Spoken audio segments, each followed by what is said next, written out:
You are listening to the Pencil and Paper Podcast Network. Visit pencilandpaperproductions.podbean.com to find more great podcasts. Welcome to the Palace of Megapixels.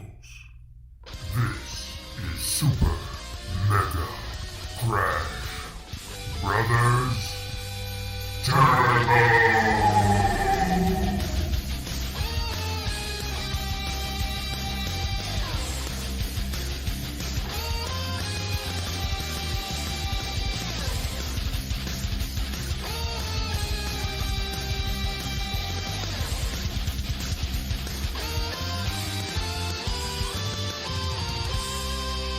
Hello, everyone, and welcome to Super Mega Crash Brothers Turbo. I'm your host, Stephen White. With me, as always, is my co-host, Lacey F. Finley. Happy Monday. Hope you all had an enjoyable weekend without me. Yeah, I think, it depends on who you Sounded like you guys had fun. It was fun to hear you and Todd again. It was. Yeah, we were just catching up because we had a lot to celebrate because we're finally going to get to work together. I know. We have worked together, technically, but... Right. It's been a while, and ironically, in a way, that we are coming back together in the same department that we work together in, but just under a different management system and not the same department, but we're in the department technically. So it's interesting how that works. It's always better at work if you could have one friend. Yeah. Around. And the group that we're with, I mean, we finally got rid of one problem, and now we're getting Todd as our replacement, which is a grand thing. So the group we have back there, I have not been this excited for a group of people to work with in a long time. Oh, good. It's a good group. There's not one problem. There is a problem with a wall not being there, but that's another issue that we'll deal with in side passing. Conversation, yeah. But besides that, it's a great group. I'm excited. It'll probably be the end of the month before we get him back there, but it's fine. It'll be faster than you think. Yeah, you'll never. I mean, this whole year has just kind of. It's felt forever, but it also has gone by pretty quick, too. The fact that we're in September, but I feel like we're still possibly in March, but holy hell, we're already in September. Yeah, it's one for the history books for sure. Oh, yeah. Let's just hope 2021 can give us a break. We're just assuming it all ends at midnight on December 31st, right? That's all I'm hoping. Because what did we get this week? It was I don't know if you saw this. There was a tiger running around Knoxville, Tennessee. I mean, that's a good 4 hours away from me, but it's like, okay, so wildlife has just decided to run rampant in a city. That's fantastic. Is this where I'm supposed to blame Carol Baskin? I don't. I mean, wouldn't it be funny? Because it's the one that got a husband. You best be looking out. And did you hear? Speaking of her, did you hear what she's going to be doing now? Dancing with the Stars. Did not. What? Yeah. She's a star? Well, apparently. I guess are any of them. I don't know. I mean, they already had Sean Spicer on the show, so why not true. Carol Baskins, right? Why not? I mean, the hate clicks alone, I guess, will get them some money. I don't know. Sure. I did not hear that. No, I'm not up to date on my anything Tiger King, to be honest. Well, I put in 3 episodes worth of effort, and I'm like, I just can't. Quarantine isn't that bad. No. I don't, for me, anyway, I don't want this in my life. I mean, I just stumbled upon it by accident, I guess, because I think it was the guy who used to host the show. Crap, I know his name. Hang on. Which one? The guy who hosted Dancing with the Stars, and he hosted America's Funniest Home I Videos. think Tom I can Bergeron. see his face. Oh, okay, yeah. I was like, I can see his face, but he apparently changed his profile on Twitter to not say host or former host of Dancing with the Stars, but something completely different. And everybody's like, "Oh, look at him! He's making distance." And I was like, "Is he not on it anymore?" I guess not. Oh, okay. Or maybe, I don't know. I don't watch the show. The big breaking news of the week. I know. I haven't really paid attention to it for many years. My mom used to love it, so I know it's been on longer than it probably should have. Probably. But when that happened, Twitter was just like, "Oh, look at there! Look what Tom Bergeron's doing." I was like, "What did he do?" And then I started digging, and then I found out about that. I was like, "Oh, okay then." I can see why you wouldn't want to put your name on that or Like, be we're associated with it done in here. some way. Fair enough. So, Yeah. But, celebrities have been crazy this week because we're also going to quickly mention... See, I didn't know about this, okay? And just so all of you are kind of knowing how this conversation went, Lace just hit me up out of the blue yesterday. Yep, sure did. And just said, oh my God, did you hear about Chris Evans? Now, immediately I went into panic mode going, As oh my we God. all do when we see a name trending. Yeah, especially after the recent tragic events. Mm-hmm. And I was like, oh my God, what? And then she's like, he kind of solicited a dick pic on Instagram. Like accidentally leaked his own dick pic. Yep. And I was like, what? So it was not what I was expecting at all. No, none of us really. Yeah. And you know, I guess you went on kind of a slight hunt and just said, of course. I did a cursory Google search. I'm not going to lie. I'm that person.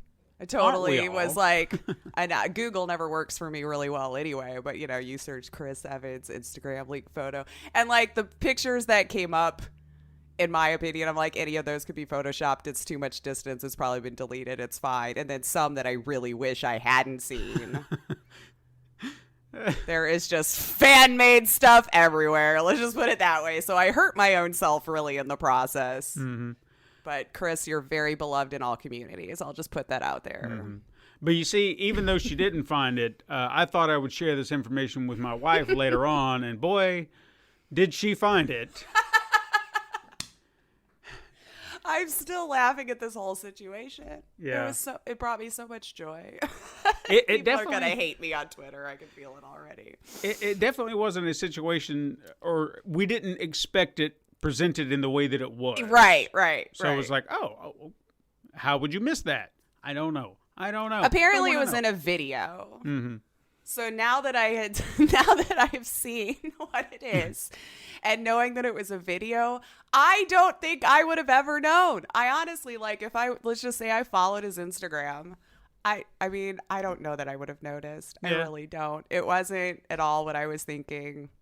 Mm-hmm. At all. I don't know. But just the fact that, you know, my bros hooking me up here brought me so much joy that I was just laughing my butt off at the entire situation, that it happened, that I'm having this conversation, and that's where I finally got to see it. Yeah.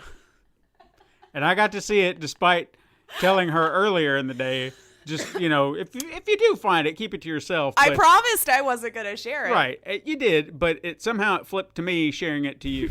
It really did. Amazing. And just the whole situation was fantastic. So, oh man, it's not what I was thinking at all.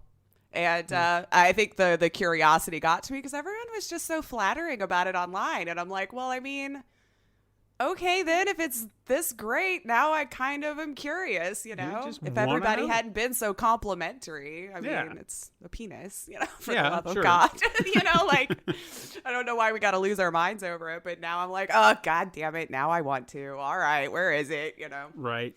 So, but, hey, we got to see it. It's America's penis. We're all happy about it, I guess. Well done, I guess. Yeah, yes. well done. I guess GG internet. I don't know. I do realize that a lot of people were doing, and it is the kind thing. So I admit, a little garbage human it'd be, you know, flooding the hashtag to try to get, you know, the actual picture gone because apparently an accident, you know, that's what we're going with. I don't know how you accidentally do that, but clearly it can happen. But yeah, so they were very kind, and then here I am, like, but where is it though? But where? I know that's the nice thing to do, but where is it though? Yeah, I just want to see it, and then I'll be done, and then it's out of my system. I'm not gonna put it on Twitter. No. I'm not gonna be the one helping spread it around. But where is it? and to close it out, just as Lace had mentioned to me before, just remember that next time it happens to a woman. Right? Please show that same kindness. Exactly. Because I think that's fair. If you're going to do it for Captain America, any other woman, or any woman, why did I say any other woman? He's not a woman. But you know what I mean. Right. I do hope so, because I mean, we've heard stories of that in the past, Mm-hmm. and then well, I guess she shouldn't have been sharing it, instantly going to her or whatever. It's like, no, see, we're in that day and age. Everyone shares pics. It's totally fine as long as it's consensual. And if that happens, I just hope we afford them the same courtesy. Yeah, I can just try to pass it off right now as maybe we have grown. maybe. It's been a couple of years. So now from here on out, now that I've seen how the internet can come to someone's aid, I hope I see that same kindness afforded to everybody if this happens in the future. Yeah, so we'll see how that goes. Right? So, We'll see. But there we go. So there's a little insight into my garbage brain. But to be fair, Vaz actually, he told me, I busted him out. He told me during my stream. Oh, okay. So, like, by the time the information had passed along to me, yeah, everything was completely flooded out, because I guess it happened in the morning, and then I finished in the afternoon, and then didn't even get curious till like an hour later, and then it was gone. So, thank you, Vaz. I guess I would have seen the hashtag, but still. But just think, had he not said anything, given it to you, you gave it to me, and I gave it to Katrina, you'd never seen it. I would never, ever. So it pays to talk to your friends about everything, guys. I guess is the moral of the story here. I don't know. Maybe we should talk about video games. Yeah, Poor Chris has probably had a rough day, or not. I don't know. Who knows? So what you been playing? What have I been playing this week? So I guess I'm trying to remember 2 weeks worth of stuff. But this week, I actually got the building bug in The Sims 4 again. It's about the only good thing for me in it right now. Got some mods and downloaded some like modern type boxy homes that I thought were pretty nice. I don't know my gamer tag, so you can, I would say, hey, I uploaded them to the gallery, but I don't know how to tell you to find me, so whatever, just look if you want them. Still checking on my Fallout shelter. How's that going? Okay. We're starting to get to an area where, like, the people that I constantly take out to go on quests, I never build up any of their skills because they're the ones I just keep rotating. I think it's time for me to put them in a room and let them build up some strength or perception or endurance or whatever, because we're in, like, the level 20, 25 range, and they are within that level, but I've not gained any of their levels up. You know what I mean? So I can tell some of the mobs are getting a little bit harder for them to take down. But so far, everyone's fine. I only lost one in a death claw attack. Holy crap, man. They don't die. They don't mess around. No, we've gotten to that part now. So fortunately, I was there and quick enough to stim pack them all because, you know, dear Lord, they were just like flying through my people, you know? And then let's see. Oh, I started The Occupation, which is like a story-based game from based in the 80s in Britain. Basically, you're part of some, I'm assuming, undercover operation. One of your buddies got accused of some espionage and it got put on him. And so we're looking around to try to find the evidence that clears their name. And I think this was a game I wanted to play. I want to say it came out about a year or two ago, but it came in a Humble Bundle this month. So that's why I started playing it. And I think it's really good. I think I would enjoy it more if I wasn't streaming it. It's one that I feel I have to pay attention to, listen to the story, and really understand what's going on because it is in the first person. There is a lot of downtime too because you are searching through buildings and going through evidence and trying to find codes to break into, you know, safes and things of that nature. So, yeah, I think it's one that, since I enjoy my attention being too split, always trying to pay attention to chat and everything, the time to chat is when there's dead time. And when there's dead time, it's usually when the story cutscenes are happening. So I'm missing a lot. Right. So I feel bad. People come in, so what's the game about? And I'm like, well, I'm probably going to explain this in the worst way possible because I'm sure I've missed important information that would probably make this make more sense. But I do recommend it if you got it in the Humble Bundle. Okay. Graphics are good, and I think the story would be good. I might have to go back, and I've only gotten like 3 chapters in, so it shouldn't even be too hard for me if I really wanted to go back. Now, knowing how to beat the puzzles and just kind of fly through it so I can watch more of the story and get myself caught up. But and I think that's about it. All right. For my gaming this week. How about you? Well, I actually did a little bit of gaming this week, believe it or not. I'm finally getting back into it. Or at least trying to work in a little time here and there. I did finish Far Cry 3. Okay. And I just took advantage of the long weekend and said, you know what, I got some time. That's all right. You know, I'm gonna do this, and trying to get back into that mental state of trophy hunting like I like to do. I also started looking through what I had left to do, and I realized I didn't really have that much to accomplish outside of the story. So I was like, okay, well, all this extra stuff that I have been doing, I've been doing it for nothing. So I need to stay focused on the story, and once I did that, pretty much just burned through it and got through it no problem. So got the platinum, and that puts me up to 71, if you're counting, from last week. Nice. Okay. Because Todd was questioning how many I had, so I had to look it up, and I was at 70, so now I'm at 71. So there you go. Are you beating him? If you want to compete. Because right. I've got, I'll be honest with you, I don't know if I've mentioned this or not, I kind of have a competitive nature when it comes to certain things. And when it came to my trophies, and you have a friends list, and you have people, they give you a ranking, and then where you land in that ranking, I took it upon myself. I was like, well, I'm going to be number 1 on my list, period. Right. So anybody who was above me, I was like, no, I'm going to knock you down. I'm above all of my friends list at some point. Nice. I accomplished that, and I don't know if I should be proud of it, but hey, I did it. It was yet I another know. thing. It's like, is this something to be proud of? I don't know. Who knows? But I did it. So once I put that down, once I was done with that, I said, all right, so what do I need to play now? So considering I've had this game for a while, and I don't know if he wants it back, I decided to go ahead and start up A Plague's Tale. Oh, yeah. Because Todd had let me borrow that months ago, I'm sure, at this point. So I fired that up. I think I'm about 4 chapters in. It's really, really interesting. Really interesting. So definitely has a different vibe to it than the game I was playing, because I wasn't sure how it was going to play. But this is very stealthy, right? I mean, there's not a whole lot of... That's pretty much the mechanic. There's a little bit of fighting you can do, but it's not a lot. No. It's pretty much trying to get through everything stealthily or craftily, because, you know, the rats. That's weird. And I think can't wait till you beat it. We can talk about that end. Right. And I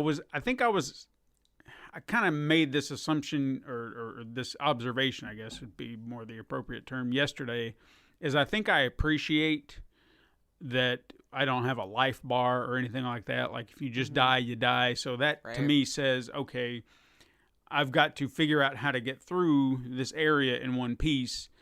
So there's no, oh, I screwed up. Well, I'm going to die. Oh, I get stuck. Oh, whatever. It's just focusing on what you got to do. And it's really, I don't want to say it's not challenging, but I feel like it's pretty straightforward. You just have to kind of keep your eyes open on what you're doing and just pay attention to your surroundings and be like, all right, well, what do I got to do now? Where do I got to go? So I'm not saying it's not challenging. It's just a very linear story, right? And path that you go. So it's hard to get lost or deviate from what was intended. Yeah. So I appreciate that, because right now I feel like that's what I need, something a little bit more linear compared to the sprawling islands Open of world, Far Cry. yeah. So I appreciate that right now. So I don't know what I'm going to play after that, but we'll see. I might be in the mood for something bigger again, or I might want to stick with the small stuff. Right. But this is actually pretty fun. I want to kind of get back to it. And it's not super long, so it's reasonable for you to be able to finish it probably this week or in another couple playtime, however long you can sit down at a time. Yeah, I mean, I felt like I breezed through, because I think the very first time I sat down with it, it was like almost immediately after I finished Far Cry, and I got through the first chapter, and that felt maybe like an hour, but I mean, I'm kind of estimating at best. Right. But the next 3 chapters, I felt like I got through them pretty quick. You know, it probably didn't take that long, but they seem breezy. So I appreciate that too. Right. Yeah. Just want a nice, quick, fun story. And I think it was done well. And it was probably one of the first ones I played where I didn't absolutely hate the kid. Yeah. Like, didn't make like the kid obnoxious or in the way or useless or so chatty and whiny or whatever. Like, sometimes I feel like writers pass it off on the kids to explain away dumb stuff. Like, well, it's just a kid. And then you're like, oh, but this is obnoxious. Yeah. And so I appreciate that. There has been a time, there was at least one moment where it was just kind of like, kid. Right? I did that moment where it's like, come on, man. Yeah. But it wasn't like I wasn't angry with him. It was just like, kid. Okay.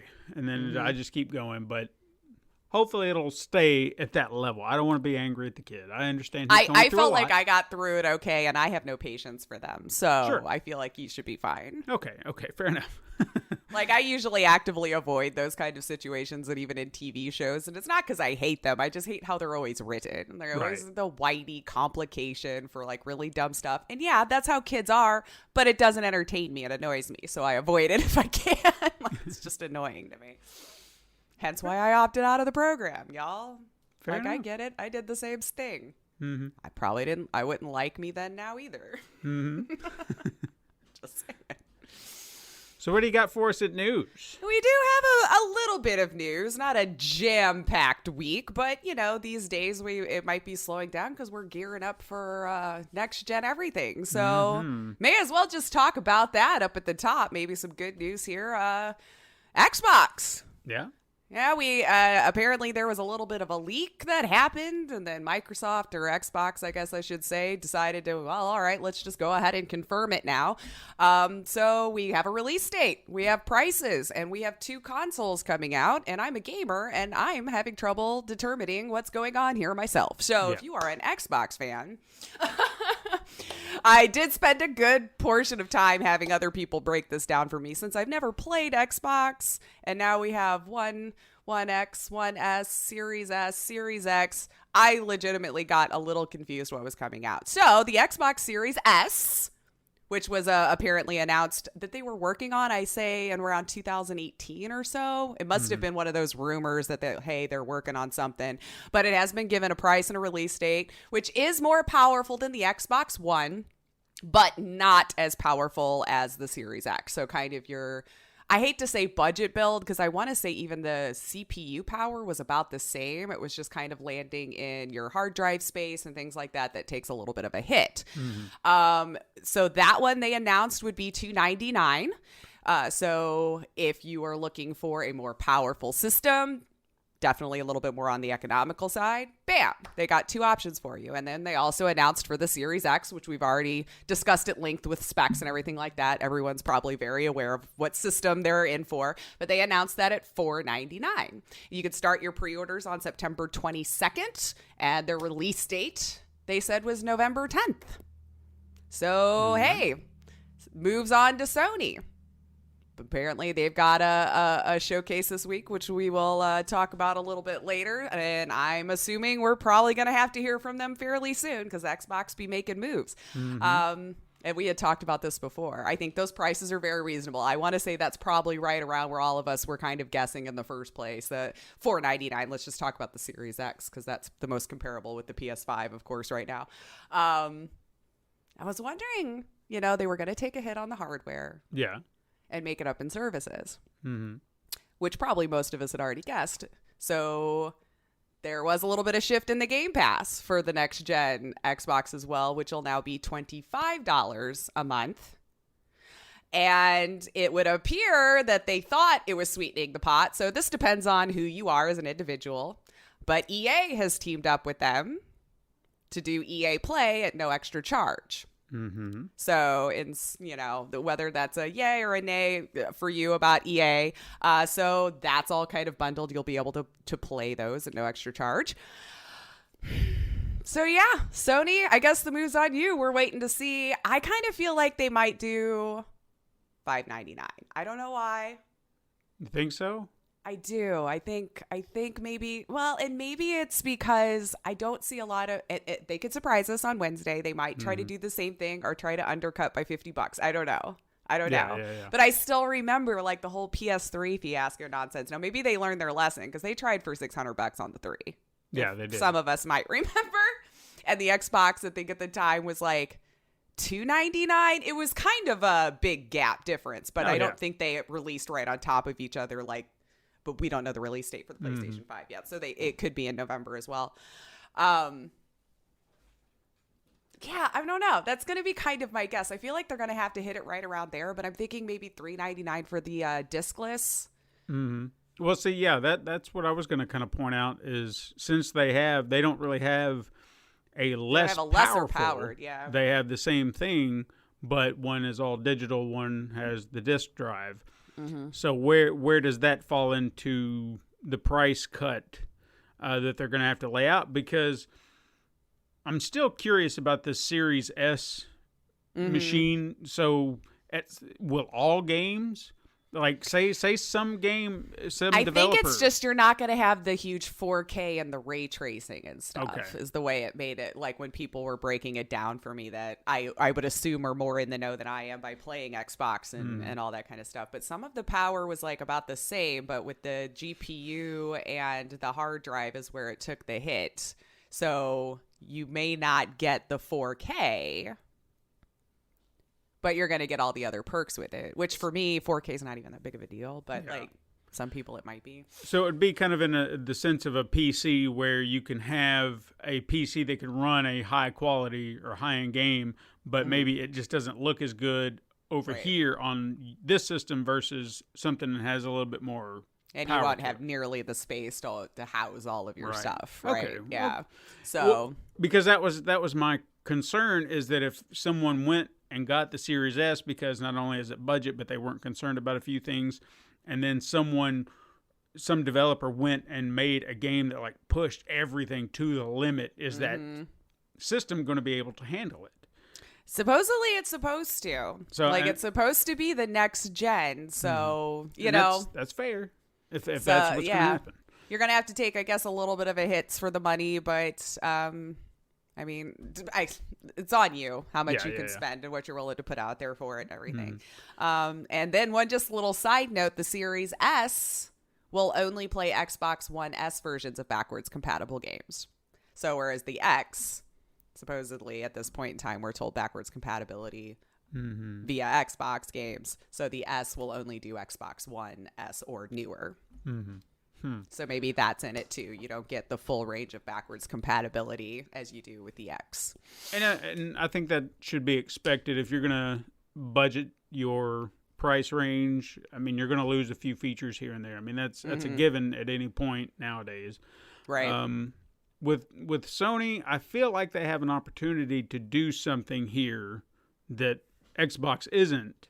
With their two systems, because again, all we're doing is removing a disk drive, and then how much do you put that into cost? Because $100 seems fair, right?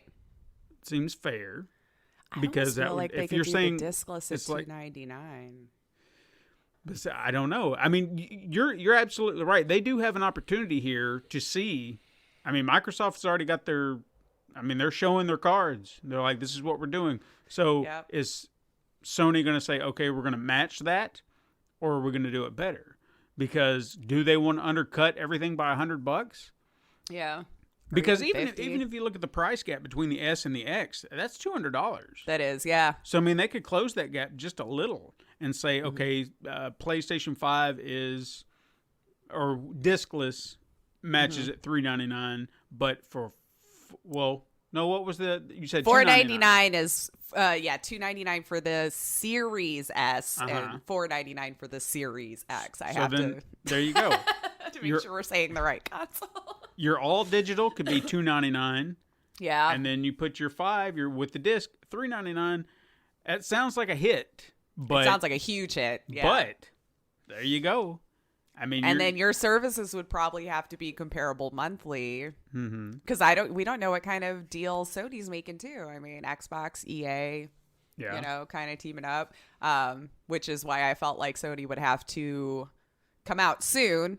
In which case they are.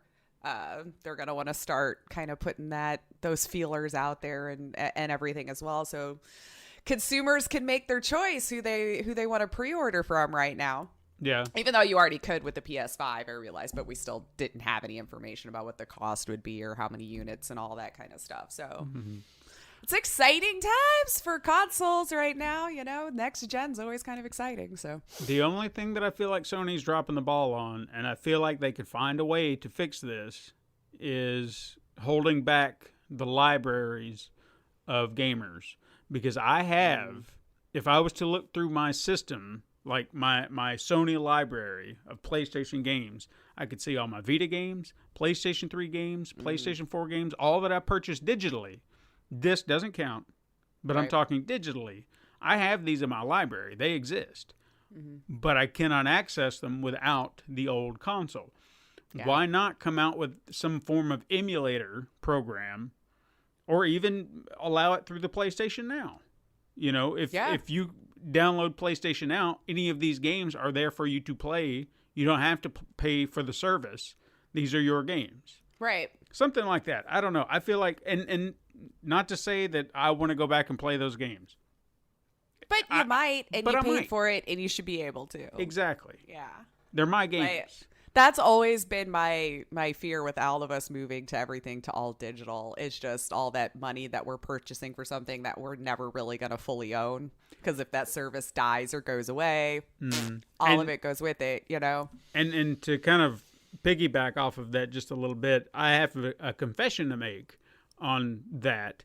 I have become obsessed with digital movies, and I don't know why it's happened, but it's so convenient is the problem. And it's because it's the price that I'm finding these at. Yeah. If they're really cheap, like $5 is about like when I'm excited, because if it's a movie that I haven't seen in a while and they're like, "Hey, rent it for $3.99 or buy it for $4.99," I'm like, I'm gonna buy it. You moron. Why would I pay $3.99? That's exactly why they did it that way. Yeah. So, yeah, I found myself like I'll be looking through and there'll be a movie and it says $4.99 sale, and I'll look through it. You know, it just depends on what it is. It's not like I'll look at everything and be like, $4.99, I'm buying that, I'm buying that, I'm buying that. It's just something that I have an attachment to, or I really like, and then I'll see it and be like, $4.99. I got $5.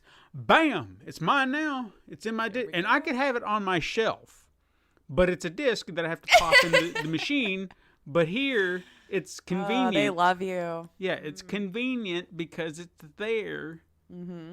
And I can just watch it wherever. I can watch it in my bedroom. I watch it in my living room. I can watch it wherever I want. You don't have to find the disc. Yeah, no, it's super convenient. Mm-hmm. And furthermore, I think that the most I spent recently on an all-digital platform copy, and again, hear me out on the logic on this. This is why it sounded so good, okay? Okay. Bill and Ted Save the Music came out, and they had the at-home theater release or whatever. Sure, yeah. So, $19.99 to rent or $24.99 to buy. Now, you're looking at that, $5 more, it's mine. But I thought, there are 2 other movies. I wonder if they have a bundle deal. Sure enough. $10 more, I get the other 2. You tell me, $35, and I got 3 movies. Take it. Right. Now, are you sure you're going to watch them all? That's what I have to start doing to myself, because I'll do that with games even. I'm like, oh, but it's only $1.99, and then I've spent $20 of $1.99 games that I've never gone back to play. Well, that night, since I wanted to watch that movie, I thought, why not? So we did a marathon. We watched all 3 of them that night. So it was worth it. That was cheaper than going to a theater and watching 3 movies. And the people who were in the house, if you added that up, it would have cost about that much, and we got 3 movies out of it. Yeah. Boom. Done. Yeah. It sounded they great. Get you that way, though. They really do, because I've been suckered into bundles like that before.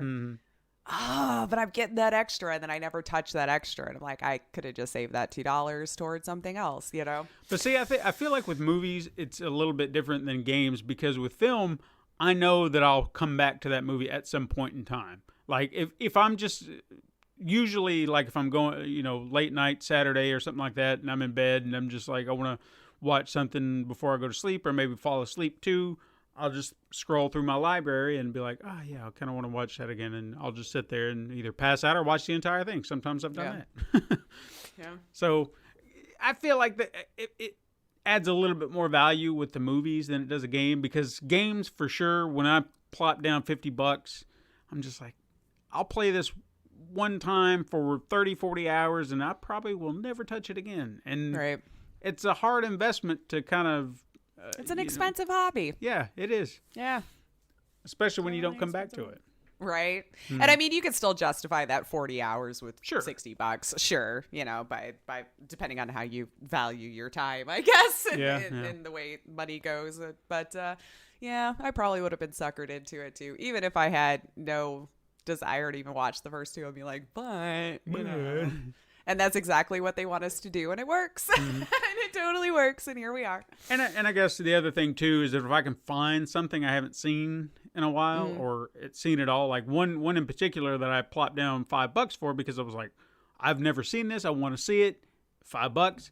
Creature from the Black Lagoon. It's like an old Universal horror film I've never seen before. I've always wanted to see it, and I could never find it. So it was like $13, $14 for a disc, or just plop down $5. I can watch it right now. Right. So I was like, $5, man. There you go. Let me see the movie. It's way too convenient. I know. I feel ya. And then they just let you connect everything to your paying account, and within 2 clicks, boom, here's all my money. Yep. Speaking of everybody's money, EA's pissing off just the whole gaming community this week, this year, this lifetime. I don't know. We've discussed at length, well, with me anyway, with how EA's just pissed off its Simmer fan base with just making an ad for Disney's new theme park and then charging you for the privilege. And after all those things that have been asked for have fallen on deaf ears, EA just keeps getting more scummy. We've had our surprise mechanics out of EA. We've had, you know, all of our stuff updated and parsed back out to you. Now, if you are a UFC 4 fan or that gaming franchise as a whole, you're joining us or still beside us, whichever you are in this scenario. But and how they just love serving you up those ads. Simmer's got to buy an ad. You get to watch an ad. This time for your fully purchased game. And you'll still get ads throughout it. How do you like that? Apparently, the ring floor in UFC is an advertisement for the Boys TV show on Amazon. And as you go into replay mode, it pops up and takes over the entire screen, this ad. So here we got Amazon and EA, I guess, teaming up there. The HUD has a constant rotating ad that shows above it. Keep in mind, again, this is a full-priced game that you had already given your money to, and now EA, being EA, just figures they can squeeze a little bit more out of there, right? They just love to slap its player base over and over again. So they didn't implement the ads until 2 weeks after the game's launch, possibly to avoid it being in your reviews, EA. You know, maybe, I don't know. But the only way to make this stop, people, is we've just got to stop buying EA. I mean, honestly, the more stuff that I read about them, especially this last year. Yeah.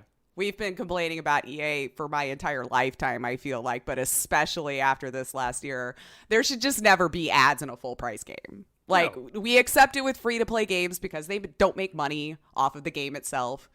We accept that that's what it is, like in a mobile device kind of situation.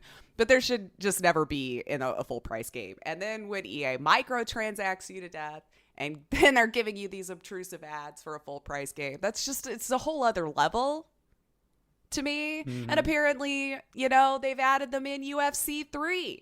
That game came out in 2018. Yeah, and I heard they tried to justify it as, well, that's how the whole experience goes. It was like, but I'm not watching it on TV. I think I could accept it on the ring floor. Yeah. Okay, that's true to life. Sure, whatever. But this, I watched the video replays that players were posting on Reddit and on Twitter and things like that. And during the replay moments, it was over the entire screen. Granted, for a couple of seconds, but still, the boys, whatever the release date, you know, and then it went away and then it showed your replay, and it's just garbage. Yeah. That's just garbage. So they, of course, EA did respond in the typical corporate sooty way, feigning shock as we see that you're upset and we want you to have the best experience, blah, blah, blah. So they say it will no longer be displayed. I just kind of wish they would go away at this point. I don't know. Of course, they knew that this was going to be a problem because this isn't their first rodeo with doing this. They just keep kind of playing us. But trust me, if EA had its way, you would have full, probably non-skippable ads throughout your entire game at this point so they can keep making extra money off of that full price game. Oh, to pretend to be shocked. Yeah. But to make matters worse, apparently UFC 4 is just a ton of glitches and missing a ton of features at that. So it's almost like this is a trend with EA. Let's make a new thing of an old thing you love, but take away all the things that you love, but we'll charge it back to you in smaller DLCs and expansions later on and still not have the full experience of your base game. So the list of missing features coming from a player here is the post-fight interviews are no longer, no weigh-ins, the actual TKOs without the fight going out, running, seated cage positions, pre-fight hype videos with the voices from the fighters, staying down after a heavy knockout, event mode presentation, flying mouthpieces, pride mode, draws, just the event of a draw, aggressive stare downs, and doctor stoppages. Now, you're all probably thinking, what does that have to do with the game? But these were all little things that were added in other things in the past, other variations of the game that made it more realistic, more believable, just little nuanced touches that gave the game a little bit more life, all of which now apparently are just gone. So why are we still having all these glitches if you're taking away all these other things? I just don't know where the time is being focused on other than just trying to make more money out of this and making it smaller. So do with what you will your wallet, but it's just high time we just stop buying their games. Yeah. Because they own monopolies on these specific franchises that they know people love. And you can't go anywhere else for that same experience. And they've been abusing it for far too long. I mean, I wouldn't be surprised at this point if they could find a way to shoehorn in advertisements for Disney Plus in a Star Wars game. Wouldn't surprise me a bit. Well, I mean, we already have the Star Wars ad in The Sims. Yeah, that's true. That we get to pay for. I didn't, by the way. I would hope not. But yeah, after really looking through it all, and they all went to the Disney theme park and all this stuff, I've watched reviews now of people who have gotten the key early, and the whole world's a shell. There's one area that you can actually go into and see it, and that's one of the cantinas. But everything else is a rabbit hole. You can't build on it unless you use cheats. It's literally it looks like the theme park that was put into the game that they charged us $20 to look at. That doesn't, whatever. Yeah. You've heard me complain about it at length, but it's insulting at this point. It's just so insulting. Moving on, more people in their F-ups this week. Control with 505 Games kind of stepped in it as well. You might have heard this one already, but it picked up a different angle this week, or came to light in front of my eyes, however the events landed in the timeline. But initially, the game Control with 505 Games, as we know, we're talking about next-gen upgrades, right? This game came out, about a year ago? So obviously when Next Gen was coming out, the question arose, those of us who paid for the game, is that also one that's going to get upgraded like some of them have promised on at least the Xbox for sure? I've been hearing people say that you can get that upgrade. And they didn't say it was impossible. Let me put that out there. I know a lot of people are saying that they said it was impossible, but no, they worded it in such a way that one would come to that conclusion that it would seem impossible. So if you had already purchased the game, they were basically trying to say that they didn't know how to keep it fair for people who bought Definitive Edition, Regular Edition. And so the best way that they could see to keep it fair for all players was that you just had to buy the Ultimate Edition when it comes out, and which will also be for the upgrade for the next generation, which left players who bought the original version to have to buy it again if they wanted to play it. But it appears they had an oof moment. Apparently, people discovered on the PlayStation Store that they had the option to download the Ultimate Edition if they already had the current version of the game. So someone had accidentally, I'm assuming accidentally, unlocked that mode for people to be able to download it. Now, this wasn't every region. It was just certain areas noticed that this popped up. So clearly this wasn't 505's plan. Now, this became confusing, clearly, because people are like, you kind of said you couldn't do this, and here we see that it happened quite easily, even on accident. So a spokesperson from 505 Games stated before, so this is what they actually said, so it wasn't an impossibility. We spent several months exploring all of our launch options for Control Ultimate Edition, and no decision was taken lightly. Every avenue we pursued, there was some form of blocker, and those blockers meant that at least one group of players ended up being left out of the upgrade for various reasons. As of today, we can't offer an upgrade to everyone, and leaving any one group out feels unfair. We understand that is not what you want to hear.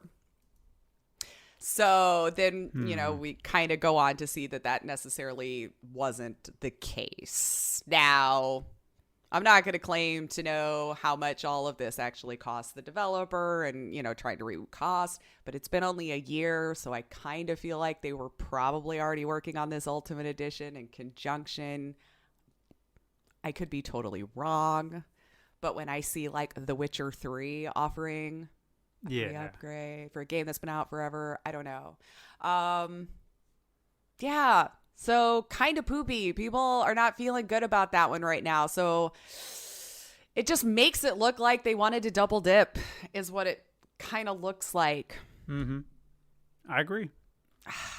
It's just kind of a poopy situation. So I don't know whose intention was what, but it doesn't look good, 505. And I just kind of feel like, especially since the game is not that old. Yeah. And I feel like most teams are given free upgrades if you just bought their game. Because it's still a full price game. Yeah. It's still a $60 game. Are they adding anything to the game outside of just with the Ultimate graphical? Edition, there was that extra DLC that came out. And I know that they were talking about, where it was sharing with the Alan Wake universe and there was more story coming and all that. So with the Ultimate Edition, you're getting everything.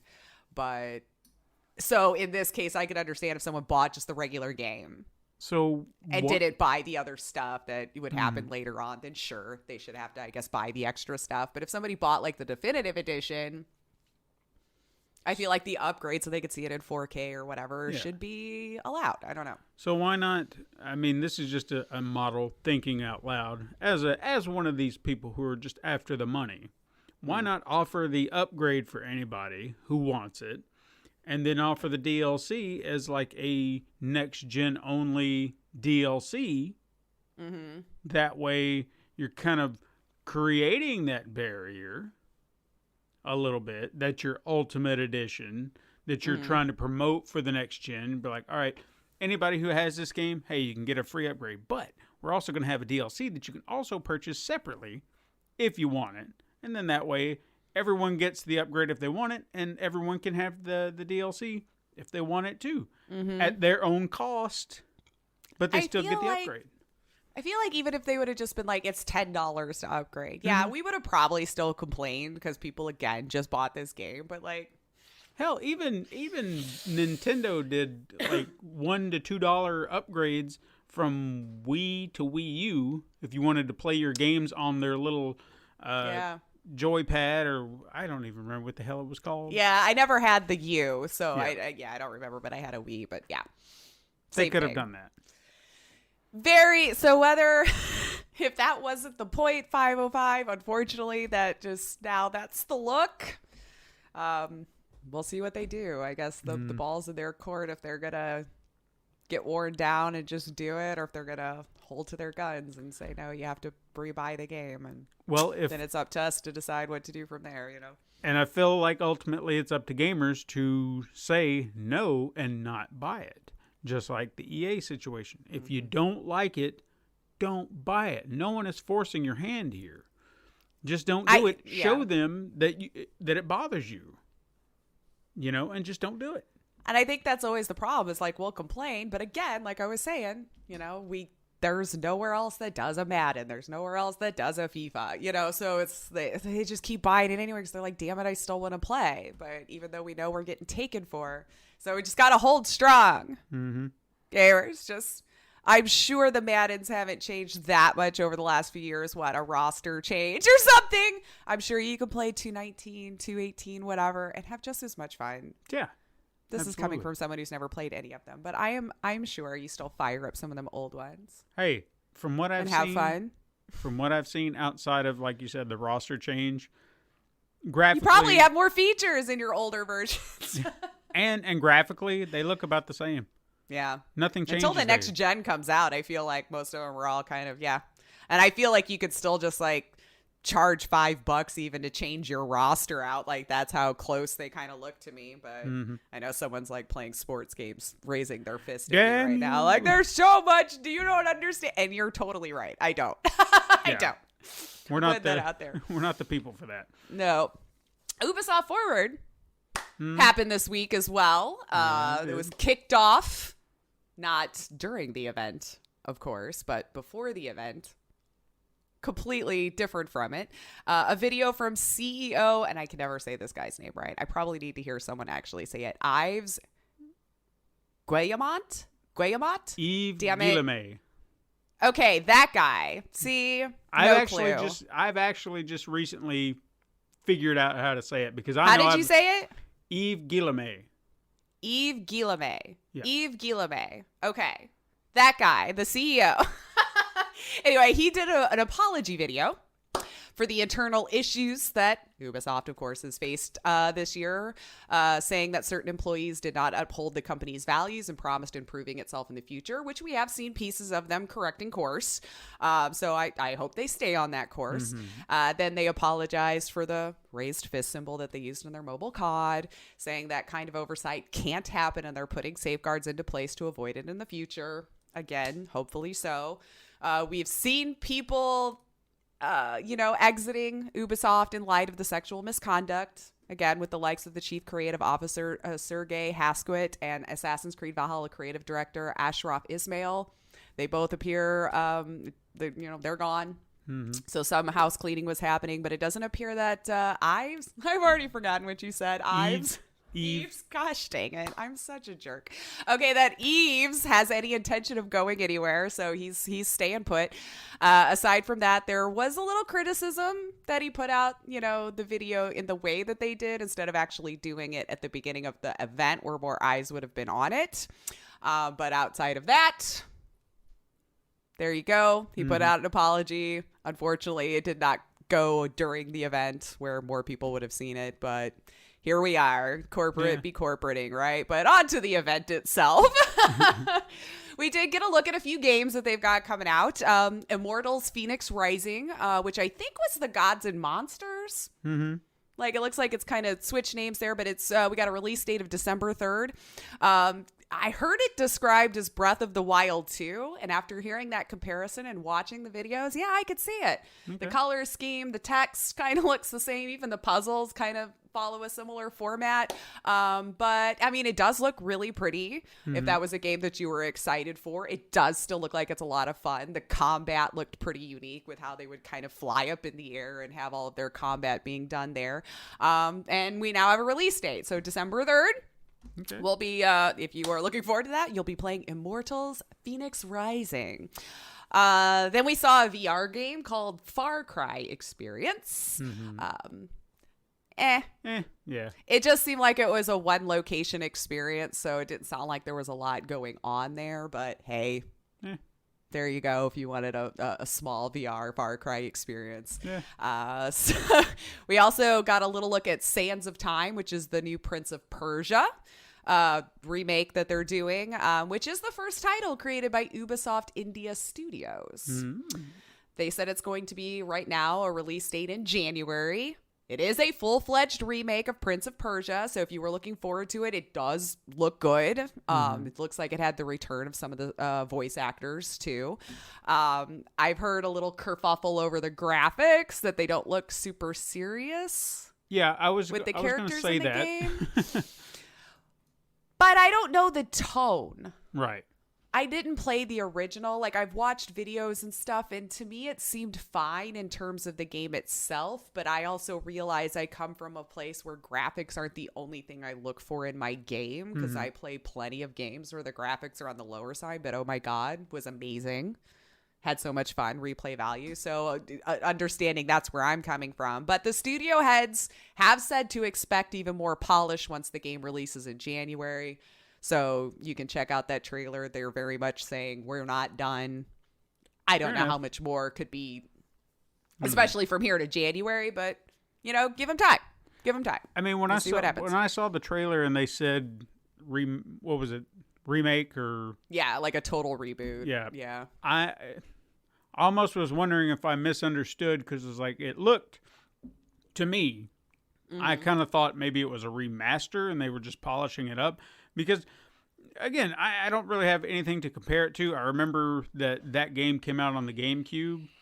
It probably came out on other platforms. That's just the only one I remember. I never played it, but I remember it. And I'm not saying it looked like GameCube graphics, but it didn't look like, I guess, what everyone was expecting it to look like. So, but again, I don't know the tone. I don't know what they're going for. So, like you said, there could be a whole lot that I'm just not getting. It just kind of threw me off guard when they said remake, and I'm like, is it? Yeah, so. That's what they're saying. This is the first time that this particular offshoot studios with Ubisoft is creating one. I mean, especially with the colors and everything, it looks like they're probably still trying to capture that same feel. But I mean, we have revamped an entire movie because people hated Sonic. So We'll just wait and see what happens here in the future. We, of course, got a little bit more look at Watch Dogs Legions.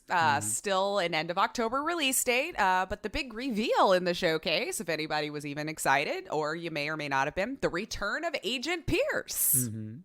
Aiden. He was the first protagonist in the original Watch Dogs, if nobody knows what I am talking about. So if that, sure. It's like I saw the reveal, I'm like, oh, and then I was over it. But so there you go. We've tied in the worlds, I guess, there for us, and not that we thought it wasn't, but not much more to report on that either. Yeah. And Assassin's Creed Valhalla is now pushing release to coincide with the next gen console, so around November 10th. Okay. And yeah, but there was one game that I actually thought looked really interesting, which was weird for me because it's not a game I would think I would have even been drawn to. But it was called Riders Republic, which seems to be a BR-ish multiplayer open world sports game. Kind of. And I think what drew me to it was because did you ever play SSX Tricky and all of those Yes. So think of it kind of like that, but in a grander scale with better graphics. You can ski, snowboard, you can bike, wingsuit around in extreme sports and race and events. And you could even develop your writer's career or just play against some friends.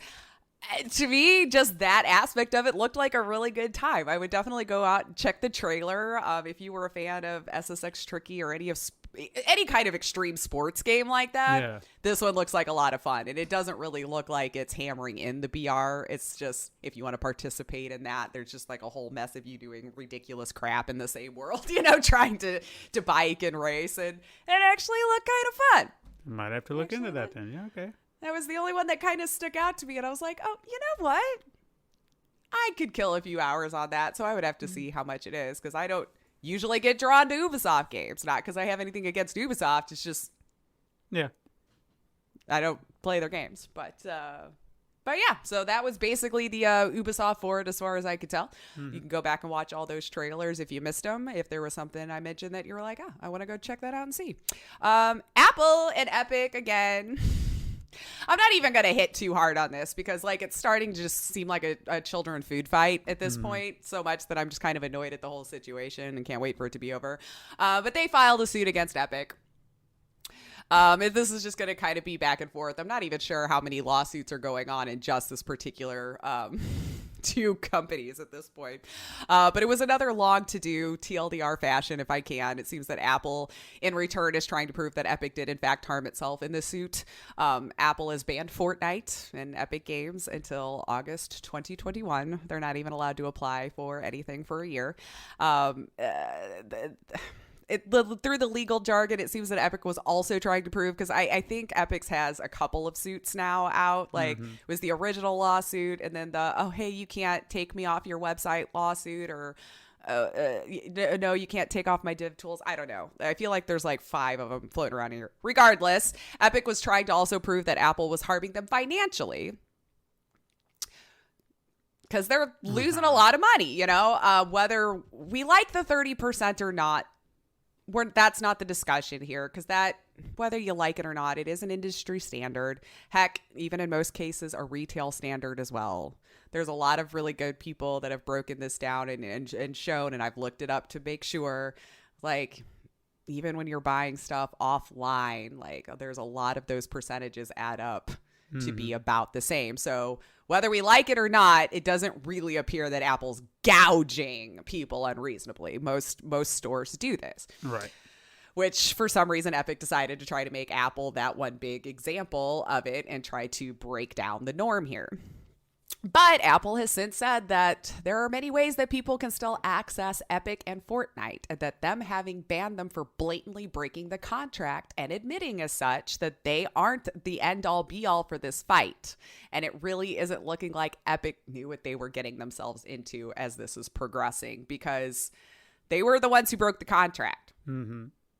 Blatantly so. You made a video, you had all this armed and ready to go. And it's just looking like basically Epic's just trying to say, yeah, we broke the contract, but it wasn't fair. So, judge, you have to tell them their contract is wrong. That's not how the law works. No, the judge is just going to be, you signed a contract, as did the millions of other developers and stuff on the storefront. I don't know, man, but it's the consumers are the ones getting hurt here, really and truly. If you're like Apple products and you own Apple products and you're also a Fortnite fan or an Epic Games fan, they're the ones hurting right now. Yeah. You know, like, because Apple was within their right to be like, then fine. Yeah. This is our business. You sign the stuff, and if you clearly don't want to do it, then go, then off, you know? But they, on the side note, Apple did also update some of its new App Store policies, which looked like it was going to allow, or at least start considering, having streaming services like xCloud and Stadia to be able to use the iOS App Storefront, which Apple never allowed before, stating security concerns. I don't know enough whether that's true or not, but the new TOS is still pretty restrictive, and Microsoft has come out saying that this one is bad for customers too. This weekend, Apple announced the new revisions with a few catches. It says, games offered in a streaming game service subscription must be downloaded directly from the App Store, must be designed to avoid duplicate payment by a subscriber, and should not disadvantage non-subscriber customers. Okay. So apps for these streaming services are allowed on the App Store as a catalog app that will help people sign up for these services and browse the game offerings on each one. But Apple says the games must be an individual App Store page. And considering some of these apps can have hundreds of games, that's kind of a tall order, so almost kind of impossible to put these services on the Apple storefront. IGN did get a statement from a rep at Microsoft who was saying that this remains a bad experience all around for customers. Gamers want to jump directly into a game from their curated catalog within one app, just like they do with movies or songs, and not be forced to download over 100 apps to play individual games from the cloud. And we're committed to putting games at the center of everything we do, and providing a great experience is core to that mission, which is kind of fair. I feel like you did kind of, that sounds impossible. So I subscribe to Stadia, but you have to offer me your games off of Stadia as an individual thing. Okay. So that's not going to work in the long run. So it just seems that Apple on its face is just starting to allow some room, or thought it was, but in reality, the terms would be pretty difficult to achieve. So you're probably still not going to see those on the storefront. Probably not. I don't know that I would want to download 100 different things while I'm also paying for a service that's supposed to be providing me this thing. So it's just, you're going to have to revamp that, or just don't allow it. I don't know, man. Apple. Games are weird these days. We're all losing our mind. On to some quick-hits. Got a few quick-hits here. Frostpunk is doing a board game on Kickstarter. Alrighty then. They're doing they are going to start the crowdfunding campaign on October 6th. So if that was something you wanted, you could chuck in some cash to the campaign. You can find it directly off of their Twitter. No idea how you'll make that a board game. Might cause a lot of animosity. Might be the new Monopoly with families, you know? Who knows? Because that game could get you. Ninja went back to Twitch. Saw that. So I mean, good for him, I guess. All. That's all I had to say. I don't know if there's anything new there. But yeah, he went back to Twitch, leaving Doc all by himself on YouTube. Oh, well. You know. Nintendo is asking devs to make 4K ready games here. It seems like we got a little leak about. So I know we've been rumoring the next gen version of Switch. Mm-hmm. Maybe this is a little bit more of confirmation that we are in fact getting it. And 4K on Switch, though, is interesting to me. So I would want to see what they were aiming for. I would imagine it could only be TV docked and not on the screen, but I don't know. I mean, they already have the portable only Switch, so why not go the opposite direction? Why not? I'm sure it's totally possible. Yeah. I'm just wondering with how they have the confines for their games and stuff still being on cartridge for the most part. Yeah, true. Unfortunately, GameStop seems to be closing another over 400 locations, which is apparently about 100 more than they had originally planned to close, even though GameStop did have a sales increase of about 800%, which sounds impressive. Obviously, most games have taken a nice up with quarantine, but apparently it was still lower than previously expected. So they had just been down in the hole for so long that didn't help, I guess, enough. So all of this was discovered in an earnings call within the company, which sounds like they were hoping for the next generation consoles to help them get their footing again. 321 stores were already closed in the last fiscal year from that retailer that only has about 5,500 stores operating at this time in the U.S. at all. So my heart goes out to those of you who need those jobs, because that's, again, is whatever we think about GameStop. It's a lot of people losing their job. Yeah. It is sad to see brick and mortar starting to go away, though. Yeah. It really is. But again, as we were just talking about how convenient the digital is, we kind of did it to ourselves by falling into the convenience. Yeah. Let's see. November 10th looks like a new Zelda game is coming. Hyrule Warriors Age of Calamity. It's a new Zelda action game coming to the Switch, which appears to be the successor for Hyrule Warriors from 2014. Mm-hmm. A combo of Dynasty Warriors and the lore of Zelda. Apparently takes place 100 years before Breath of the Wild. And as for Breath of the Wild 2, we are told we just still have to wait. So there's still no more information about when that's coming. Fair enough.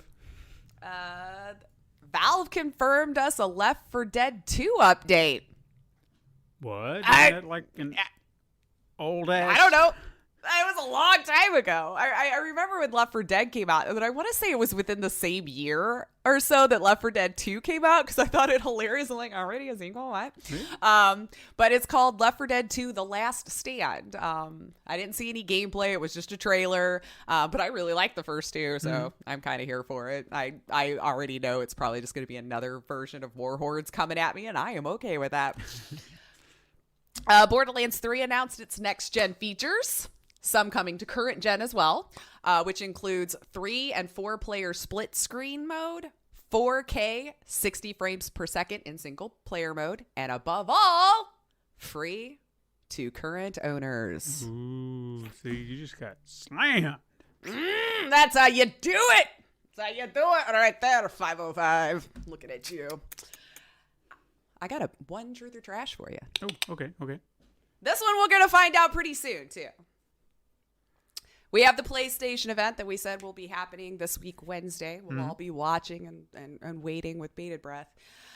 But the PlayStation event will officially announce God of War 2 with a 2022 release window. Ooh. And this one we're going to find out in a few days' time. So we can say whether you were right or wrong then. You know what? I'm going to say true. Because what better way to showcase what that system can do than with a brand new God of War game, which is one of their biggest tentpoles. Mm-hmm. And to do that event just to say, here's our price tag, they're going to have other things going. In fact, I'll even double down and say one other one. Oh, let's do it. Okay. Yeah. Since we're talking about games crossing over and being free upgrades, I'm going to gamble and say we'll hear that Spider-Man will get a free PlayStation 5 update. Ooh, that's a good one. Miles Morales is coming, so why not go ahead and boost that over? People love them Spider-Man too. They do. And wasn't it Spider-Man they used as their example for slow load or fast load times? Exactly. So we'll hear that. I think you're onto something. And God of War 2. I'm calling it here. Boom. Calling it right here, baby. So what did we decide? $2.99 for discless. And For $3.99 PlayStation for and the disc. or $3.99 discless, $4.99 regular to compete with Xbox. As long as it was because it was going to be equal for the S. The discless would be equal price to the and then Series S. maybe $100 more on the Exactly. regular. That way they can be like, Figured. see, we're cheaper.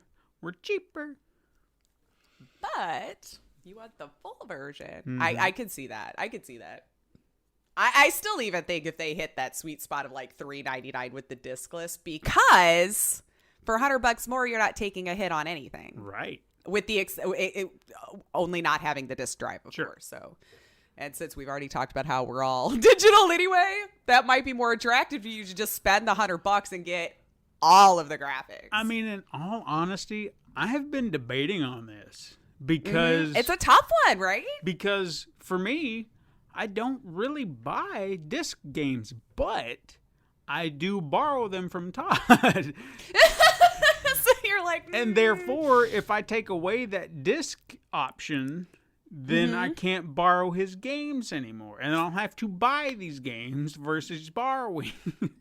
that's So, yeah. I have a conundrum I have to decide on. Is it worth it or not? A struggle of conscience Yeah. here. I was like, Because a lot then of I can no longer spend Todd's money, and Yeah. I'm sure that's more fun. Hey, he's the one making these great deals at GameStop. I'm sure them shutting down is going to be hard for him. Hopefully it's not near you, because I understand why he would be still disc. Mm-hmm. I mean, for crying out loud, it takes 20 years for him to download anything. Exactly. So that's so like understandable. a new game will come out 2 weeks before you can play it. Yeah. So, I mean, right now, if I had a discless PlayStation 4, which doesn't exist, but hypothetically, if I did, I wouldn't be playing A Plague's Tale unless I bought it. He's going to let me borrow Ghost of Tsushima when he's done with that. I can't wait to play that. But again, if I didn't have the disc, I couldn't play it. So, I think I still want to go disc for me, though. yeah, I do like having the option, just in case. Because what if someone gifted me a game? And then they're just like, here's a disc. And I'm like, oh, shit, I can't play it because I don't have the drive. I think consoles are the only thing I keep holding out to having to buy the actual game with the disc. Yeah. I think that's the last part of my gaming that I'm kicking and screaming into the new generation, because PC, I've kind of just had to accept it. Because I could go into an electronics store, and if there is even a PC gaming section, it's all those like $2.99 throwaway games. That's like Match 3 or something like that. Like it's not even a game you could probably just get for free offline already. So I don't have choices. I kind of have to go digital on PC. I can't just go into a store and buy PC games anymore. Yeah. So I'm hanging on to it with consoles because it's the last thing where I feel like I legitimately own the game, even though I still realize that they're patching in the rest of the game day one these days. You're not actually taking it all home. But it's one area I can still kind of control. Yeah. But I think this might be the last generation to even offer it.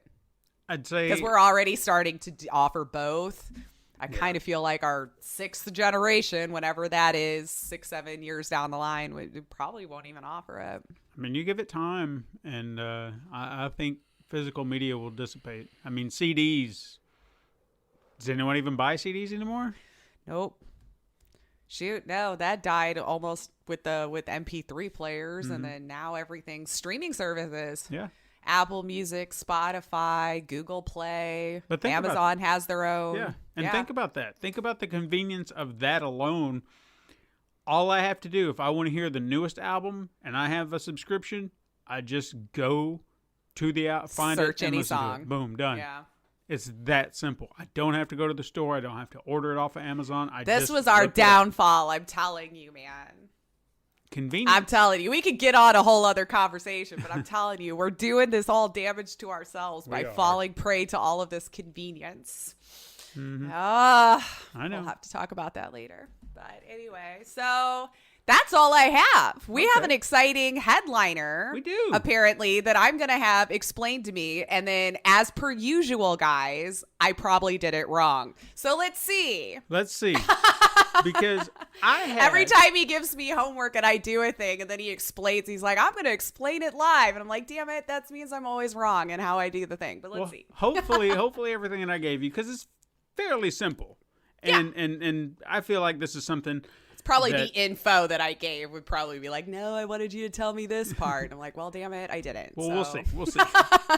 But I had an idea that I thought would be fun, and I'm hoping that it's something we can explore over multiple series of games. But we started with this one because obviously I have a lot of connection to this. But there are a lot of other reasons, too, that I felt like this would be a great starting point. So this week, we're going to try this new thing.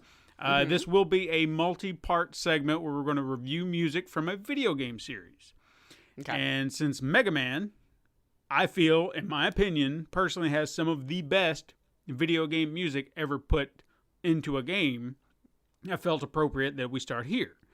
Okay. Now, to keep it simplified, we're just going to focus on the core music of each level of a Robot Master in the game. Now, if you've never played Mega Man, when you start up the game, they show you, here are the enemies that you have to fight. So you've got Iceman, and Fireman, Electman, Robot, or Bomb Man. I don't know what I was going to say, Robot Man. Of course it's Robot Man. I mean, that might exist. Yeah. I don't know. But you select that character, then that's kind of like the game start to that level, and then you're introduced to that level, and then the music that plays is kind of the theme music for said character. If that was my way of looking at it. Because even the tracks that I sent you, they are named after that Robot Master. Yeah. So to me, that says that's their music. So that's what we're focused on. Now, there are other pieces of music that are iconic within Mega Man. Like there are boss music, opening theme music, end themes, and even the theme music to the Dr. Wily levels. Right now, I just want to focus on these. Now, we can come back to those at some point at another episode, and we can break those down and say what was the best boss music in any Mega Man game or something like that. But for right now, I want to focus in on these main themes and forgive the thunder. I heard it. Yeah. I heard it. I was like, oh, it sounds like it's starting again. Storming here all morning. But again, I want to focus on what I would consider the main themes of each game for those levels. So... I think it's no surprise for any of you, I'm a huge Mega Man fan. And, I mean, it's obvious in the icon, my little avatar. We even did, I think, during our music appreciation episode about a year and a half ago, I mentioned Mega Man music. Lace, as I understand it, you have no connection, no idea. I mean, I am aware of the game. I have seen some gameplay. I have never personally experienced it myself. Okay. That's what I'm excited about here, sharing this, because I'm hoping, and I'll say this up front, I wasn't expecting any great revelation here, but next week, that's all I'm going to say. Next week, I got some big homework. I feel like you're going to find a new piece of music that you're like, damn, that's good. I like it. All right. But I don't want to gush on that right now. I'll save that for next week. Because next week I'm too excited. Yeah, one at a time. Yeah. I'm so excited for next week. Because I got a lot to say about next week. Well, that's always great. But anyway, with this, like I said, there is a plethora of good music within the series. Mega Man 1, I don't want to say it's not good. It's almost like it was setting a ground floor, saying, okay, we did something good. Now we just have to build on that. It had good music, but by comparison to some other entries in the series, I'd say it's okay by comparison. Not the best, but it had some good tunes. Now, the music itself would be credited to, and I'm going to hope I say her name right, Manami Matsume. I probably didn't. But she went under the name, here we go, here's another one, Chanchachorin, Chanchacorin, Chanchanchorin. Man. That's how she was credited in the game. We suck. Yeah, I know. I'm sorry. I just wonder how many times I've insulted people through no fault of my own, but it's not in my language that I know how to say those things. And I try. I really do. Yeah. I've heard the enunciations. I've watched plenty of movies. I've already forgotten how to say Ubisoft CEO name, and you've told me a million times today. Fine. So it's fine. This is how it is. I probably didn't even say it right myself. Probably both wrong. But I feel like yours was closer to what the hell I was trying to say. Matsume was composer for this game and several other Capcom titles during this time. She would even go on to collaborate with others on Mega Man 10 and the Mega Man-inspired Mighty No. 9, among other titles. Mm-hmm. And while I did say that it's okay in comparison to other games of the series, credit where credit is due, that Matsume composed the very iconic Game Start theme, which I didn't send you, but I can share it. I can play it right now. There you go. Beautiful. This theme has actually been used practically in every Mega Man game since. Recomposed by someone, but it's the same tune. With rare exception, it wasn't in another game. But it's followed the character. It's that iconic. So, again, credit where it's due. She did compose that. It's iconic. You hear it and be like, Mega Man, boom, that's it. Mm-hmm. So I'll give her something. While I'm sitting here, I'm not trying to crap on it. Understand me. I do have good things to say. Mm-hmm. But again, by comparison, there are better ones. So with that history in place, let's talk about the theme music. Because for me, these tunes are meant to represent the world and, in essence, the Robot Master itself, like I said. So each track is named after the Robot Master, and one could argue it's their theme. Also, trying to judge the level design itself. If you're looking at the level, you hear the music. Does it match? Does it fit the world in which it's given? So that's what I was trying to use this as a basis for. And since I have played the Mega Man games, I kind of had that predisposed idea of what the levels were, the masters were, and so on. You experienced it in real time, yeah. For Lace, on the other hand, I had to kind of give her visual aids because I felt like it would help you to see, here's the Robot Master you're supposed to be fighting, and here is a sample of his level. Now, when I said sample, I mean, granted, you weren't getting the entire thing, but I did try to find a shot that incorporated everything you would see within that level. So you had a good understanding within that shot. This is the level itself. This is everything you'll see. This is kind of what you'll experience throughout. So you had an idea. Mm-hmm. So I'll kind of kick it off first. Okay, yeah. And that way you kind of have an idea of what. Because I did this one of two ways just to see. Yeah. I'm gonna kind of go bottom of my list up. Two, I should. Yeah, and kind of go it that way, and we'll just kind of bounce back and forth and see if we wind up at the same spot. Now, for me, the least, what's the best way to say it? It's not a bad tune. Your just least favorite of the bunch? Yeah, my least favorite out of the all 6 tunes that we had would be Iceman. Now, while it has a sinister kind of quality to it in a way with a semi-decent hook, I don't necessarily get this frozen landscape idea with it. You know, it doesn't convey Ice World to me. Mm-hmm. It's not a bad tune, but it lacks a lot. You know, I didn't like if you played that for me and said, think of a world, Ice would not have been the very first thing that came to mind. I feel like there would have to be something crystallizing in some way within the music, and I'm not really sure, like, I don't know instruments right offhand, you know, but I feel like there would have to be some sort of, what do you call them, the not a xylophone. Like a xylophone chimes, or chimes. Okay. Chimes, I feel like would kind of almost convey Ice in a way. Yeah, okay, I could see that. Sure, yeah. And again, I understand this is 8-bit chiptune music. Right, like we had to work with what we could. Sure. Yeah. But even still, there were ways to kind of make those chimey sounds within the music, and they didn't. Right. So I would, and as we discussed this too, that's another thing I would really love to know. is like, what were the inspirations when she was composing these? Like, what brought that out? Because even when we go to the next week, like, where did that come from? Where did this come from? So on and so forth. So with this, I feel like it's the lesser on the totem pole because it really doesn't convey a lot of what you're getting to experience within that level. That's my opinion for that. Gotcha. What about you? Funny, Iceman was my least favorite as well. Wow, okay.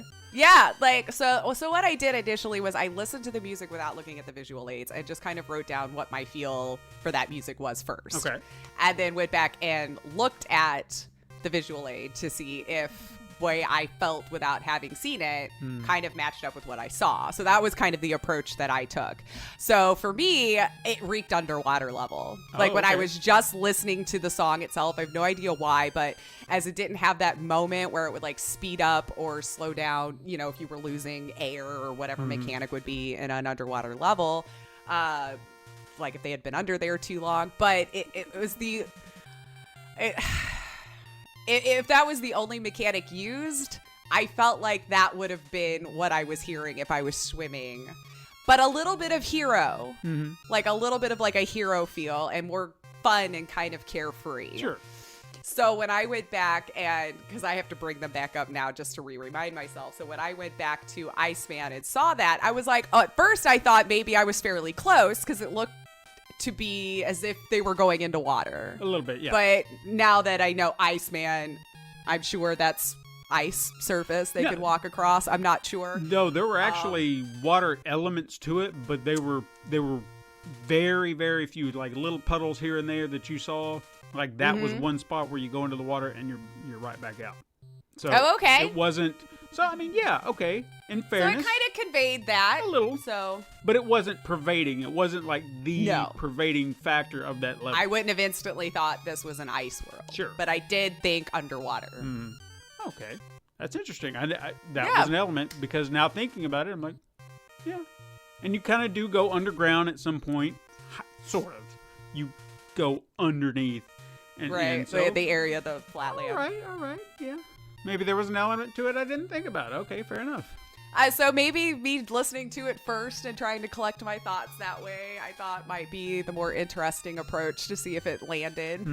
I don't know. And you brought up elements I wasn't even thinking about, but yeah, okay.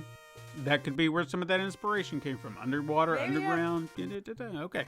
The next one I have on mine would be Fireman.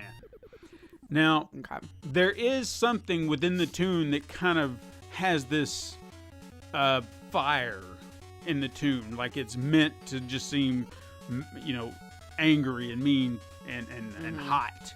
But I can't quite put my finger on it. You know, what specifically is trying to nail that down. It also kind of has, and I don't know if you felt this or not, but it had like a Russian vibe to it. I might have to go back and listen to it again because I had to collect my thoughts in the moment. Yeah, because I will never recall the tune right off my head. And that could be misconstruing it with another. But say if you were to compare it to something like the themes in Tetris, it's not the entire theme, but just hints, like little hints, kind of conveyed that similar tone. And again, I understand this is chiptune 8-bit music. I got it. So something's going to sound similar. But there were certain similarities in certain tunes, and I was like, okay. And that's, I think, what kind of lent that Russian vibe. But the fact that you said that you couldn't remember it also adds to my next fact. I don't find it particularly memorable either. But to be fair for me, I don't know that I would automatically... I listened to them yesterday and a little bit, I don't know, the day that you sent them. So I don't have the memory of playing it and it replaying for hours on end for it to trigger a memory of that particular tune. Fair enough. So what's your number 5? My number 5... See, I didn't know if you wanted me to discuss the same one you did or not. Fireman was... See, I wrote it first to back, so I'm trying to read it backwards. Let's do that. You tell me where you put him on your list. We'll do it like that. He was, hold on, so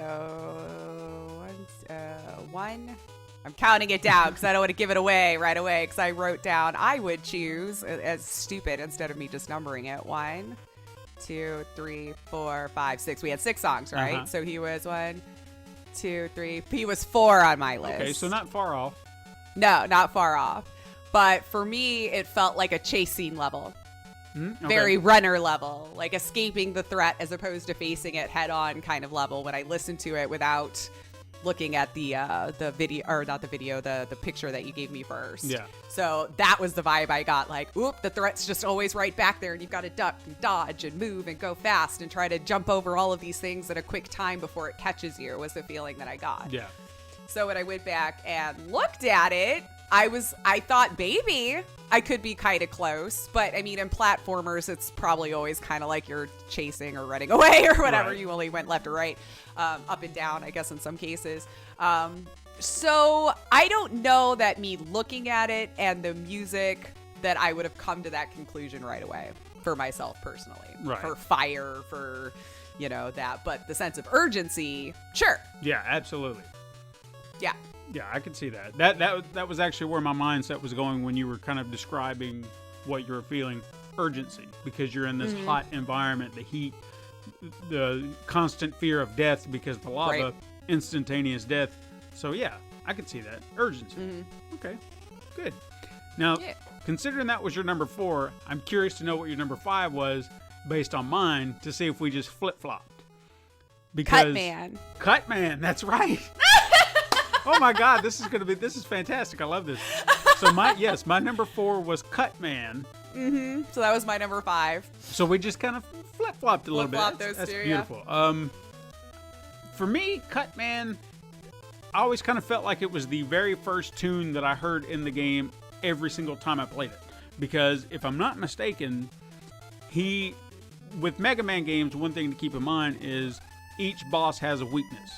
So you always go after one boss first, and then you use their weakness on the next one, and next one, and next one.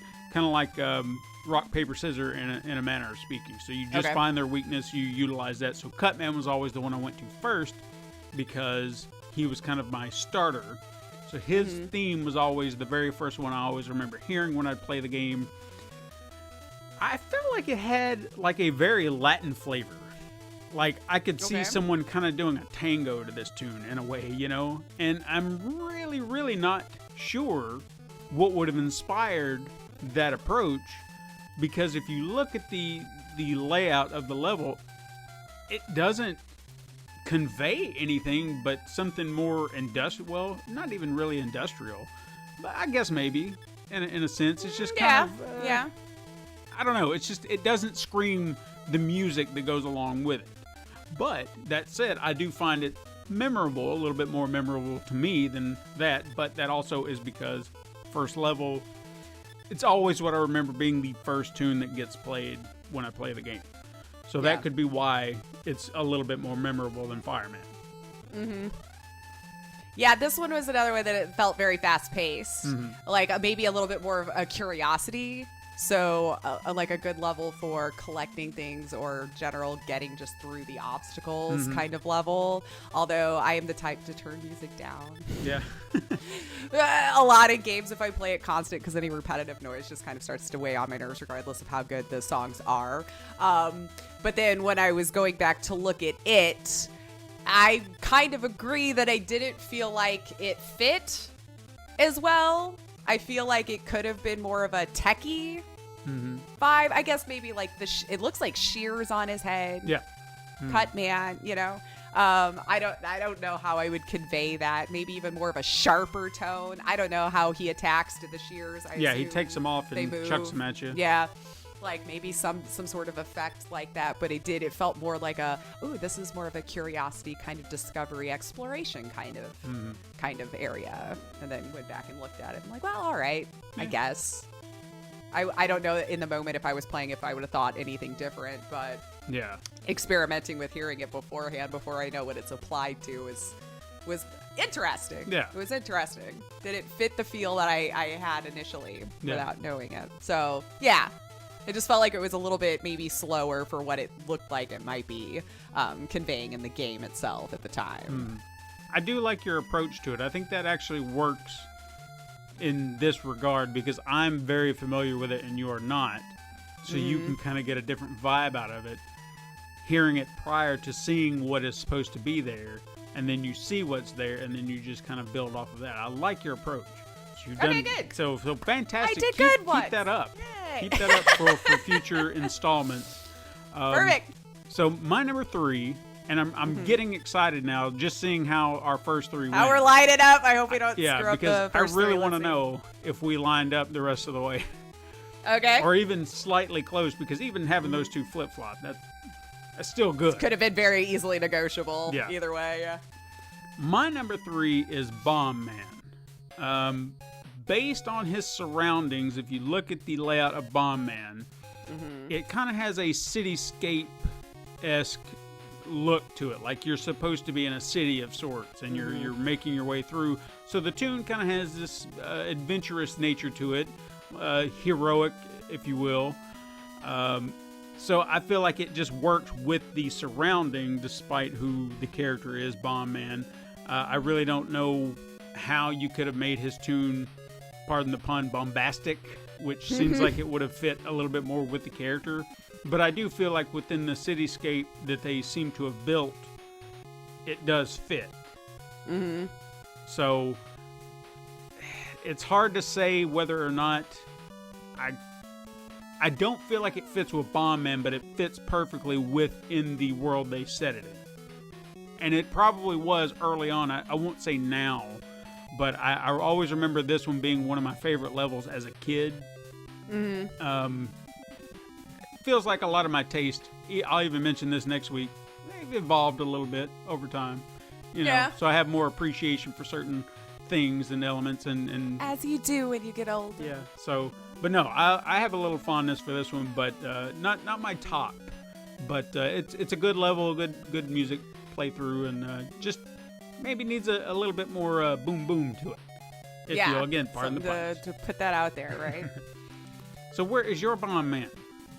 It is also number 3. It's amazing. This is kind of funny how this is working out. See, now, for me, at first, it had more of a relaxing feel to it. I didn't feel as much urgency in this particular one. Maybe like a contained level. Again, I could have thrown in underwater level, but more of like a contained level is what I felt like. If you went into the boss room, you don't have any freedom to go anywhere. It felt contained. Or like a runner on rails kind of situation where you're just dodging and maneuvering. So when I looked at the picture, I felt like it kind of lined up, but I do agree on the same point, like how we were talking with Ice, or what was the other one we were saying, like another sound effect to convey that, maybe a little bit more of like a or something in there, but drums. That might have just came from obviously the fight that would have been happening over it. But yeah, drums, something of that nature that to really drum that up. But really, once I looked at the picture, I thought it fit. It was, you know, I don't know if that's a contained level, probably not, but yeah, they all every level that you go to, it's contained with that. You start it, you get to the boss, you end it, and you're out. But you know what I mean, where it's like if you're entering that room, that level is just that room until you fight whatever the threat is. So that's what I'm talking about when I say contained. Gotcha. But yeah, just felt like, oh, we opened this door and this is what's happening in this room. You know, this is amazing. This is funny. We are. I'm kind of hoping we get the same 1 and 2 now. We're essentially going to open the door here. So if your number 2 is my number 2, then we already know where we're going from here. So. We've won life. Yeah, that's all it takes, is fantastic. Right? It's a science experiment, people, showing how in sync we are. We're getting there, man. Okay, so my number 2 is Elec Man, because given the layout of the level and the way I sent you that picture, I felt like this was I was hoping to convey it. It's unlike all the other levels within the game, because in all the other levels you're going left to right, whereas this you're starting from the bottom and you got to climb your way to the top. Okay. So it had to convey this idea of climbing, of going up, and it does have an energy to it. Again, no puns. That it makes you want to climb, and it is memorable. But in one element that I feel like we've mentioned here, these characters have very specific features that also translate into music in some way. And I feel like there is some sort of electrical tone that could have fit here. In fact, I felt like some of that electrical tone they could have used here was in Fireman stage, like these little tings, you know, and that sounds a little bit more electrical than the music here. But it is a great tune, and again, it does convey this idea of moving, climbing, we're the adventure of going up, up, and up, but doesn't say electric to me. Fair. Honestly, I was torn between the last two. Okay.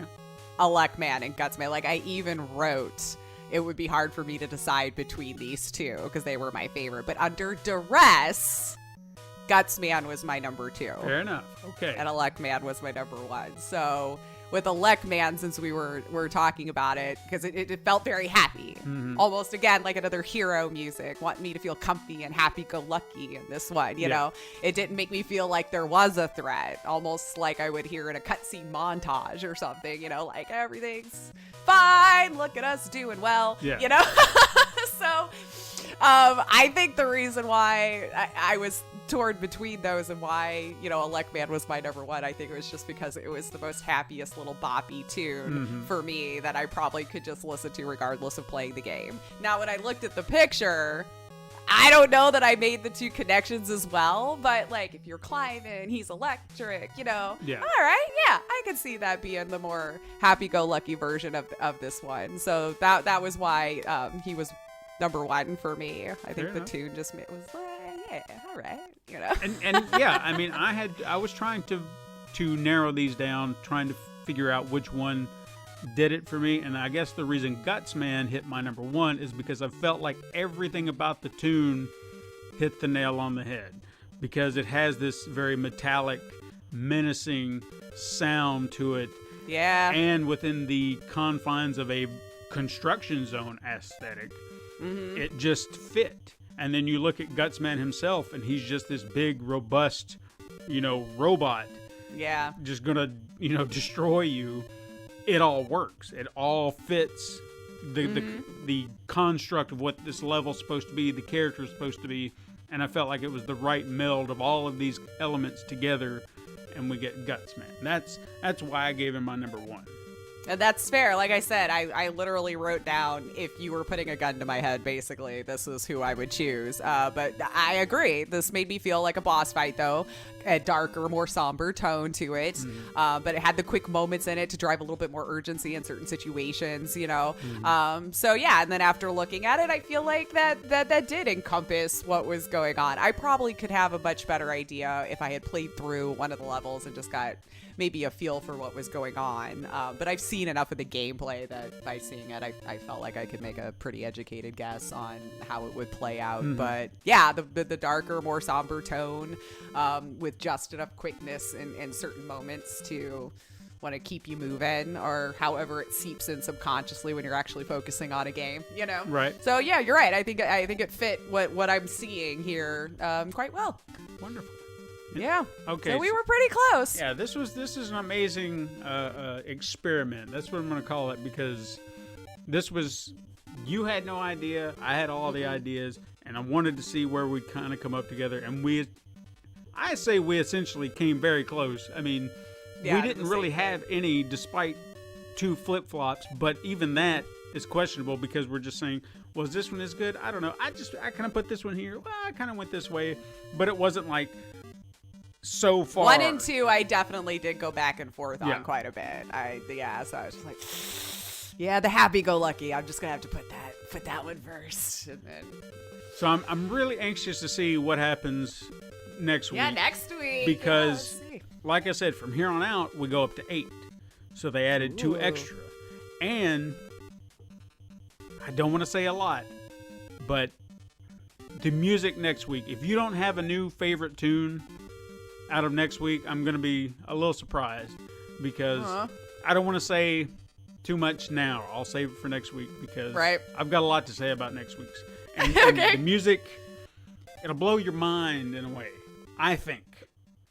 If you really, I mean, if you paid attention to it like you did this week and you're listening to it, God, I gotta stop. I'll talk about it next Yep, week. you can't spoil it. I know it's hard. You're excited. I can tell. I am so excited. So I have to wait, especially when it's like it's always your friend. You want to tell things you're excited to. know. It's like, hi, I'm right here, accessible. Mm-hmm. You gotta hide it from me. But yeah, that was fun. So hopefully the listeners enjoyed it as well. I think it's a nice, fun, new little way to end the show on a happy note and something a little bit different to kind of dive into and discuss about games. So yeah, this is gonna be a lot of fun. And I tell you what, we'll even throw up a poll on the Twitters. And yeah, what's your favorite? Yeah, you vote.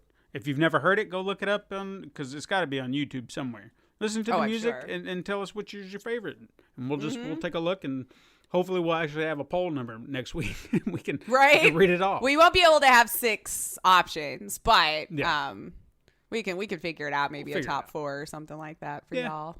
We'll figure it out. Anyway. Yeah, but that's our show. Mm-hmm. Everybody, you can hit us up sometime on Twitter at Super Mega Crash or send an email to supermegacrash@gmail.com. You can find us on Instagram to view the weekly icon art that Steven puts his time and love into. And you can support the show by liking and leaving reviews on your preferred platform or even going to patreon.com/pencil and paper productions to chuck in a buck.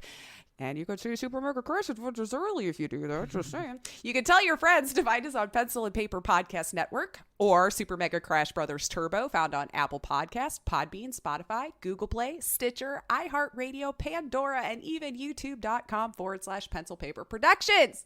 Thank you for listening, everyone. I am Lacey Finley. And I am Stephen White. You can join us again next time, Super Mega Crash siblings. But until then, game on.